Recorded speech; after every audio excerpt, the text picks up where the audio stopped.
During the COVID-19 pandemic, Fernanda Vallejo saw a need to build a community, creating a Facebook group for Latin American Canadian women and other newcomers. That group has become the not-for-profit Latinas Manitoba. She now has plans for a community center and is also increasing awareness around intimate partner violence. Let's get into it. My name is Maria Fernanda Vallejo. I'm from Quito, Ecuador. So this country is in South America. I speak Spanish, English, trying to learn French. I have 3 kids. Founder of Latinas Manitoba, which is a non-profit organization, which was legally incorporated on 2021. It's kind of funny how that began. It began during the pandemic as a Facebook group. What sort of got those wheels turning to make it a nonprofit? When I came here to Canada, there were not that many Latin people, I will say. I used to be really surprised when I used to take a bus and listen to someone speaking in Spanish, right? I met a lot of people from El Salvador, Chile at that point of my life. And most of the women, they were kind of depressed or kind of ashamed to talk about their feelings, about leaving their families far, far away. Or sometimes maybe because the reason why they came to Canada. Most of them were refugees, but I had my family here. So my family probably arrived like 35 years ago, I believe. My auntie is one of the persons who inspire me. People choose Canada or Winnipeg for a variety of reasons. And, sometimes when you get here, it can be a struggle, whether that's language barriers, cultural barriers, or as you're mentioning, a cultural community that you're close to isn't necessarily around. So I guess maybe is that part of the reason why you wanted to create this, inspired by your aunt to create a community to help bring people together?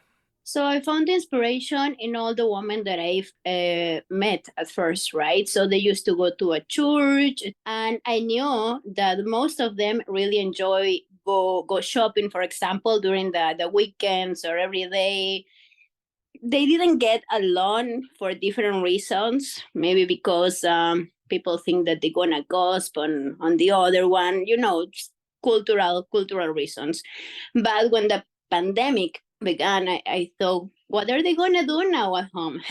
So I am a survivor, IPV survivor, and he said, well, if all these women are gonna be at home, I need them to start talking, making new friends, find a hand or support. And that's why I offer. Now I'm so happy to say that I'm helping 1.7K women here in Manitoba. Wow. I've been learning a lot of them. That's fantastic. In the last 5 years, I know that the Latin America community grew up a lot. Now we have like 20,000 Latinos here. Yeah, it's a community that is starting to really get its feet on the ground here in Manitoba and building a presence. For most of us, it's not easy to come to another country, leave your family. So we all need friends and a community to build a community. So that's why I create all these initiative thinking and helping and supporting Latin American women first, but then I noticed that women are not the only one who needs some help and support, also men. Now I'm trying to support every gender, by helping them with building the resumes, telling them how to take a bus, those kind of specific things.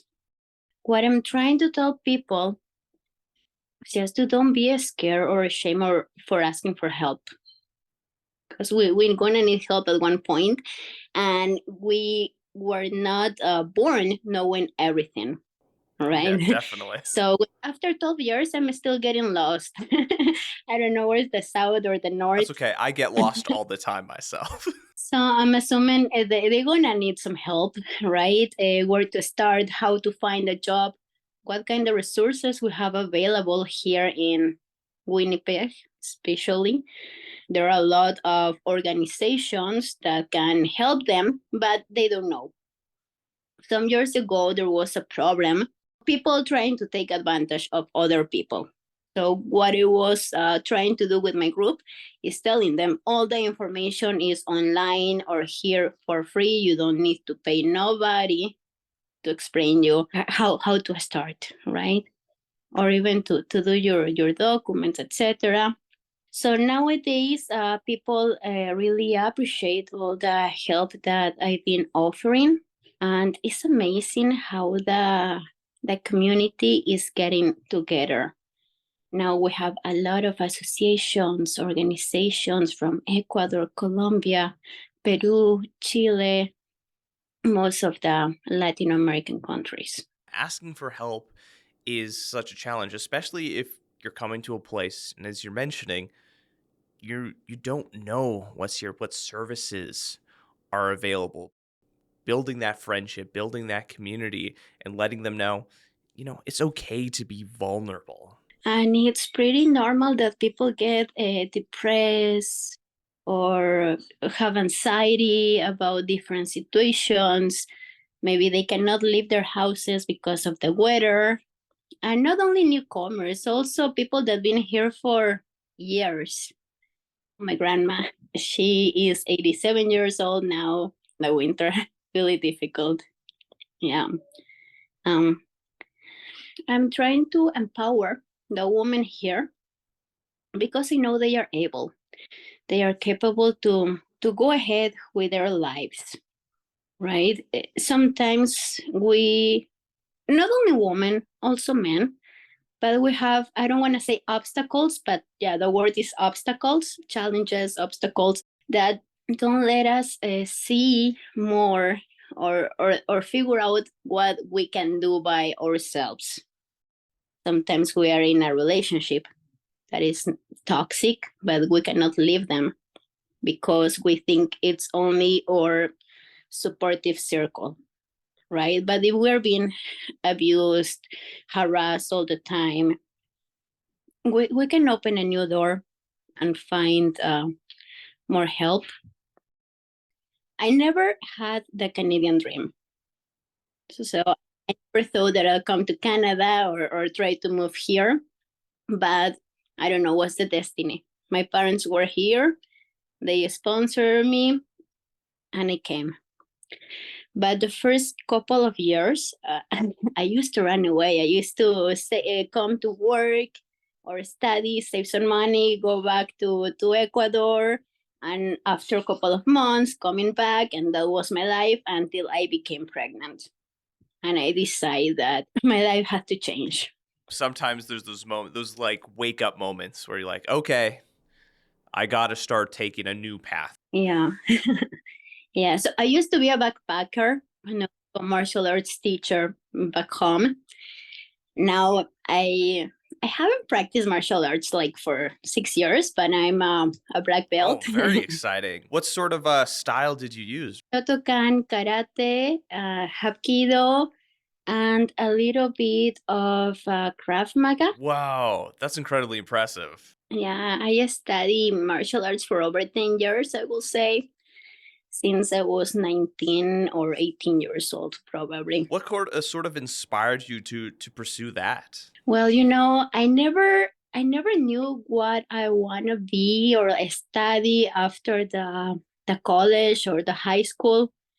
I went to the university, study hospitality and tourism, but I thought that they'll take me to trips and know my country or South America, but that didn't happen. So after three years, I got kind of tired, switch careers. I graduated as a chef, so I cook, but I couldn't travel. So I decided I wanna live my life, enjoy every single moment of my life at that point of life. I was a little bit not hippie, but super open mind, I can say. Yeah, you had that wanderlust within you, always wanting to explore, travel, experience new things. And that's when my trip began. I learned how to make like crafts, and I started selling them in my country. It used to be super easy just to get rights to go from one province to another province or travel around Ecuador. And from Ecuador, then you can go to Peru, to Colombia, Venezuela, Chile, Argentina, Brazil. So I enjoy that period of my life, but I also hit the ground, I will say. It happens to the best of us. Yeah. So I was not taking the best decisions, maybe because I was young and crazy, like the song. So after I became pregnant, I thought about my situation. Yeah, having a family is it's gonna I thought it's gonna change my life. I have this big opportunity in Canada. Why I'm not gonna take advantage of it and just so that's why I came here. I decided to move finally to Canada. And I'm so glad that I decided, because I'm giving my son the best opportunities here. Situation in Ecuador is really, really bad. Yeah, super challenging. So we used to have our own currency. It used to be sucre, but we had a president who decided to switch the currency to US dollars. So with $5, you were able just to get what, a little bag of milk and maybe two breads. And I don't know, I'm not quite sure how is the economical situation now, but I know people from Peru, Colombia, Venezuela are immigrating to Ecuador. And there's a kind of war in jails because, narcos are like buying people around the world. Yeah, that's kind of tough situation in whole South America, I will say. So I think that's one of the reasons why people are moving out of the country. Not only Ecuador. It's an incredibly complex socio-political situation down there with a long if you're wanting to start a new fam or you're starting a family and you had this opportunity, it's like why not Why not? take it? So I'll be feeling really guilty if I never took this decision of coming to Canada. Now I can offer my children. I have three right now, no more. Um, yeah, Three is enough. more than enough. They are like little ducklings behind me sometimes, but I'm offering my children a house, food, security, uh, health, access to some things that they cannot have there in Ecuador. For your organization, Latinas Manitoba, uh, what is kind of the hope looking ahead? You started it during COVID. It's grown since then. What's kind of the hope and plans looking towards the future? What's my vision is to build something like a community center, but also a shelter for women, right? A community center because we need a space to show our art or culture or music, to get together, to practice Spanish, to teach our children our culture, the language once again. Most of them are losing the Spanish, I will say. Sometimes we adults, we cannot remember how to say some words in English or Spanish, and that's kind of confusing or annoying sometimes. But yeah, so that's one of the reasons. Old people, they need to go outside, they need to talk. Even if they don't speak Spanish, they can meet other people from the community, communicate. That's really important to avoid depression, which is one of the most common problems here. Yeah, it's so important to create those unified spaces where you can celebrate music, art, language, and as you're mentioning, the struggle to maintain the language in the latest generations, it's something that we hear about in many different diasporas of those struggles of balancing your kind of Canadian experience, your Canadian culture, and the culture of your parents, family, and heritage. And yeah, it's always trying to find that good balance. Right now in this world, we don't need to challenge ourselves, like try to be better than the other one. So if we can help the other person to get a better job or to get better opportunities, why not? Right? We're all in this together, right? We're all in this experience of what it is to be human, and there's no point in trying to climb over each other. That's right. Why not lift each other up? We can all support each other in these challenging times. I've been talking with a lot of Christmas Cheer Board, Community Helpers Unite, a lot of food services here in Winnipeg, and their numbers are astronomical. Like they're incredibly high. Like things are tumultuous. I think I said that word wrong. Things are challenging right now. And, it's important, regardless of what communities we're from, to come together. Yeah, that's really, really important. So when you need help or support, to know where to go or to whom you can talk and share your story, or try to be some confident, right? So if you need clothing, food, for example, as you mentioned, there are a lot of resources that you mentioned. I'm also offering one of those resources. I have the project Latinas Closet. So I try to recollect secondhand clothes, but that people can reuse, right? And also food, no perishable food. So I try to create hampers, make some hampers for people in need, not only Latinos. I have some people from Philippines, India that knock my door. I will say. For anyone who needs it. I'm not just close to Latin community, so if someone needs a hand and I'm able to support, so I have access to ask in my community, at least on the Facebook group. If we don't have like size number 8 for a girl, hey, someone has this available, just try to find something around. And as I said, support, this is the word here, support each other. We can grow together. So, this love and passion for community, is that kind of what inspired you to join us at U Multicultural as a community host, to be there to continue to tell the stories of people here? That's a really good question. Yeah, it's one of the things that inspired me to join to U Multicultural, to share stories, share resources, provide information, because there is a lot of misinformation, miscommunication, and we don't have access to the news now.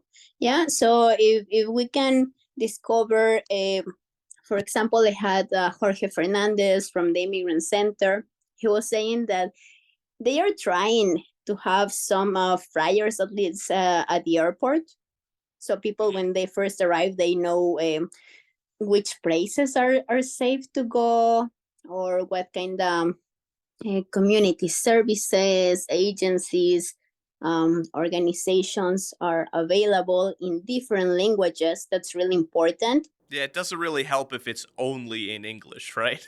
Yeah, absolutely.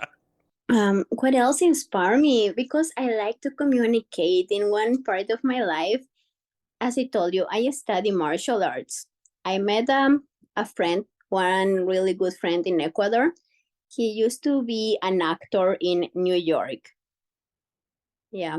So he hired me and said, "Hey, Fernanda, martial arts, I need an extra." And probably there's when my passion start for the cameras and videos and these kind of things. I really enjoy it. And now that this opportunity appeared in my life, I really appreciate it. Yeah. I feel like it's opening more doors for me in order to help my community.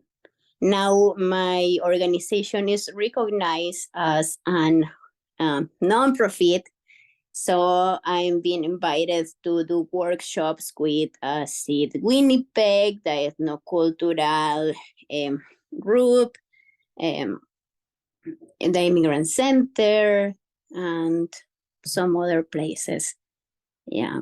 So yeah, so that's what I want to do one day. So how I see my organization is a kind of immigrant center built by me in order to support more people, and once again especially women, because we been suffering in silence for years, and in our culture when we are being abused or sometimes we feel ashamed of recognizing what's going on.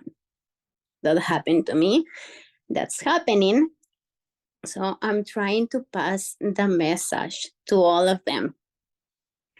The that domestic violence is not only physical, it's psychological, it's emotional, um, financial, religious, right?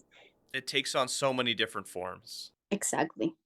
So that's why I create this campaign, and also because October, November is the month of IPV awareness.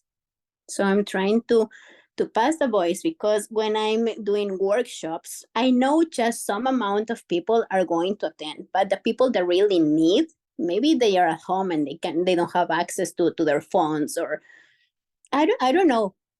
I don't know how to reach everybody, but if we can share the message slowly, maybe we can do something for each other. It is such a complex situation, multifaceted. Like it's horrible when violent or domestic violence, abuse of any sort takes place. And as you're mentioning, yes, for people who need it the most, sometimes they do not have access to services uh, to support them during that time. But bringing awareness continues to remove that stigma of people who are maybe hesitant to reach out for help, as well as maybe give people the tools and resources to recognize what's happening and maybe provide some information to that individual. And then it's up to everybody, right? Because we cannot force no one to decide what to do. But if we left a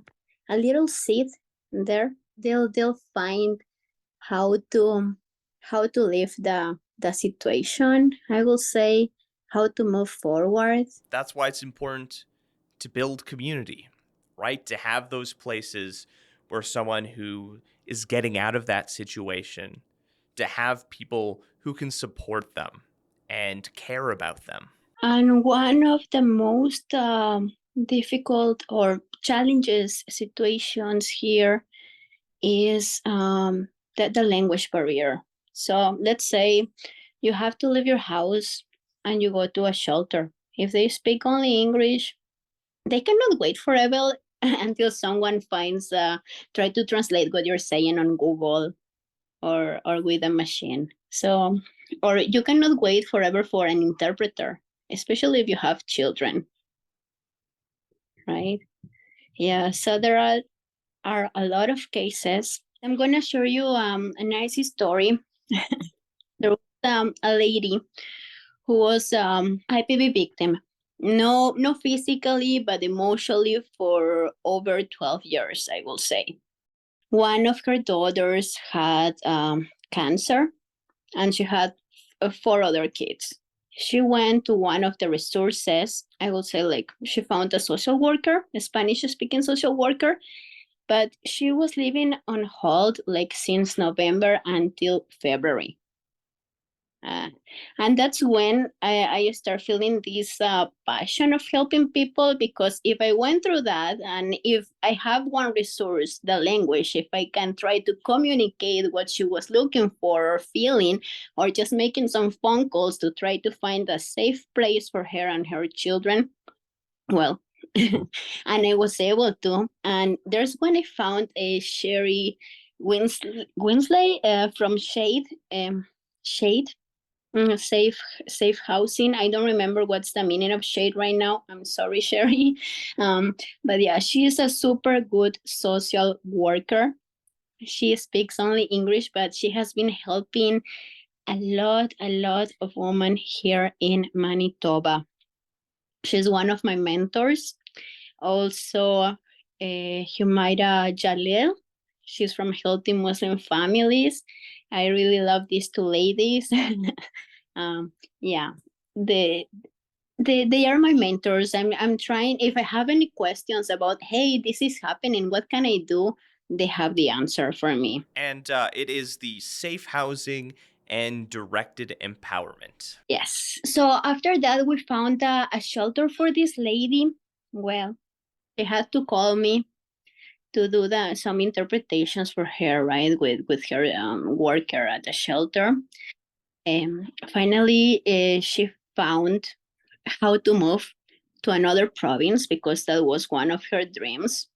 Just leave Manitoba, go to Alberta. She's living in Alberta now, happy with her 4 children. She has a car. She can drive. She's renting a house.